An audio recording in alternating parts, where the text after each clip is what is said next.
United Nations nuclear watchdog के chief Rafael Grossi ने warning दी है कि ईरान न्यूक्लियर बम से बहुत दूर नहीं है। अमेरिका समेत मगरबी ममालिक को लंबे वक्त से डर है कि ईरान न्यूक्लियर हथियार हासिल करने की कोशिश कर रहा है। वही यूएन की तरफ से आए इस बयान ने इजरायल और अमेरिका दोनों की मुश्किलों को बढ़ा दिया है। इसी पर एक खास रिपोर्ट दिखाते हैं।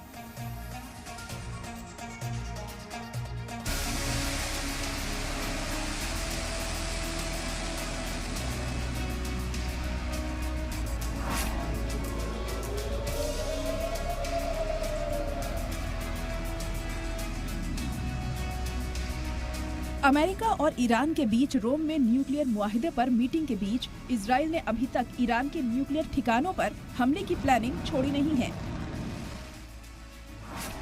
हालांकि अमेरिकी सदर डोनाल्ड ट्रंप ने इजरायली वजीर आजम बेंजामिन नेतन्याहू को दो टूक अल्फाज में ये जरूर कहा है कि अमेरिका फिलहाल इस तरह के कदम की हिमायत करने के लिए तैयार नहीं है, जिससे इजराइल की टेंशन बढ़ गई है। इसी टेंशन में यूएन ने और इजाफा कर दिया है। यूएन की न्यूक्लियर एजेंसी ने ऐसी वार्निंग दी है जिससे इजराइल खौफ में है। यही वजह है कि अमेरिका के इनकार के बावजूद इजराइल ने आने वाले महीनों में ईरान की न्यूक्लियर फैसिलिटीज पर हमले के इम्कानात से इनकार नहीं किया है। इजराइल हर हाल में ईरान को न्यूक्लियर हथियार हासिल करने से रोकना चाहता है।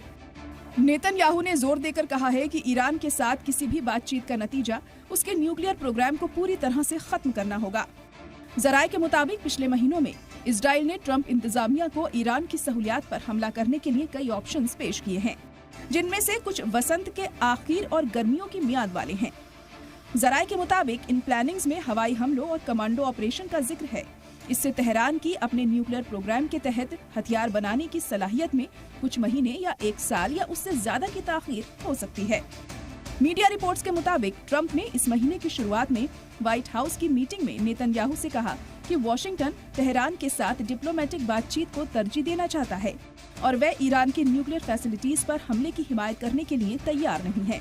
इस दौरान यूएन न्यूक्लियर वॉचडॉग एजेंसी के चीफ राफेल ग्रॉसी ने वार्निंग दी कि ईरान न्यूक्लियर बम से बहुत दूर नहीं है। हालांकि ईरान ने लगातार इन इल्जामात को खारिज करते हुए जोर देकर कहा है कि उसका प्रोग्राम पुरअमन तरीके से शहरियों के फायदे के लिए है। ग्रॉसी ने एक इंटरव्यू में कहा कि ये एक पहेली की तरह है, उनके पास टुकड़े हैं और एक दिन वह उन्हें एक साथ जोड़ सकते हैं। उन्होंने कहा कि वहां पहुंचने से पहले अभी भी एक रास्ता तय करना है, लेकिन वो बहुत दूर नहीं है, इसे तस्लीम करना होगा। यूएन वॉचडॉग को ईरान के न्यूक्लियर प्रोग्राम और 2015 के न्यूक्लियर मुआहिदे की देखरेख करने का काम सौंपा गया था, जो 3 साल बाद तब टूट गया जब सदर डोनाल्ड ट्रंप के पहले मुद्दतकार में अमेरिका ने इससे हाथ खींच लिया। इंटरनेशनल न्यूक्लियर एनर्जी एजेंसी यानी IAEA के चीफ ग्रॉसी ने कहा है कि आलमी बिरादरी को ये बताना कि हमारे पास न्यूक्लियर हथियार नहीं है, ये उन पर यकीन करने के लिए काफी नहीं है। इस बीच सऊदी अरब ने भी इजरायली वजीर आजम बेंजामिन नेतन्याहू का ब्लड प्रेशर बढ़ा दिया है। दरअसल सऊदी अरब ट्रंप इंतजामिया से ऐसा सौदा करने वाला है जिससे नेतन्याहू के होश उड़ गए हैं। कुछ वक्त पहले अमेरिकी एनर्जी सेक्रेटरी क्रिस राइट ने सऊदी अरब का दौरा किया। इस दौरान उन्होंने बताया कि दोनों देश एक बहुत बड़े मुआहिदे पर साइन करने वाले हैं। ये मुआहिदा न्यूक्लियर सपोर्ट से जुड़ा हुआ है।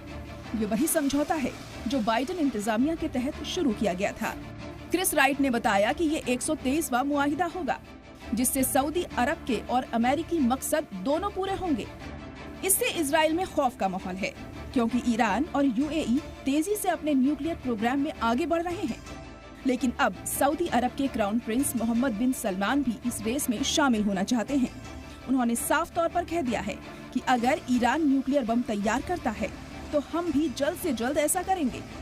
यानी खामेनेई की तरह अब दूसरे अरब ममालिक भी सुपर पावर बनने की राह पर हैं, जिससे इजराइल में दहशत बढ़ती जा रही है। पहले भी अमेरिका ने सऊदी अरब से इस मुद्दे पर चर्चा की थी, लेकिन सऊदी अरब ने उस मुआहिदे पर दस्तखत करने से इनकार कर दिया है। क्राउन प्रिंस का साफ कहना है कि जो सौदा सऊदी को लोकल लेवल पर यूरेनियम सप्लाई को रोकता है, वो सौदा कभी नहीं होगा। यानी ये तय है कि सऊदी अरब के क्राउन प्रिंस भी न्यूक्लियर हथियार पाने के लिए बेताब हैं। इजराइल के सामने ये जोखिम है कि उसके हाथ कुछ भी नहीं लगेगा और उसे अब ईरान के साथ साथ न्यूक्लियर प्रोग्राम के खतरों को भी झेलना होगा, क्योंकि गाजा में हमास के साथ जंग में दोनों ममालिक के रिश्ते में खटास आ गई है। पूरी दुनिया में मिडिल ईस्ट सबसे डिसबैलेंस है, जहां हमला कंपटीशन अपने उरूज पर है। ऐसे इलाके में न्यूक्लियर सलाहियत की तौसी को खतरनाक माना जा रहा है। अगर मिडिल ईस्ट में न्यूक्लियर मियाद पार हो जाएगी तो इसका नतीजा सियासी और रेडियो एक्टिव की बाउंड्रीज से कहीं आगे तक पहुंच जाएगा, यानी मिडिल ईस्ट में तबाही पूरे उरूज पर है। ब्यूरो रिपोर्ट, सलाम टीवी।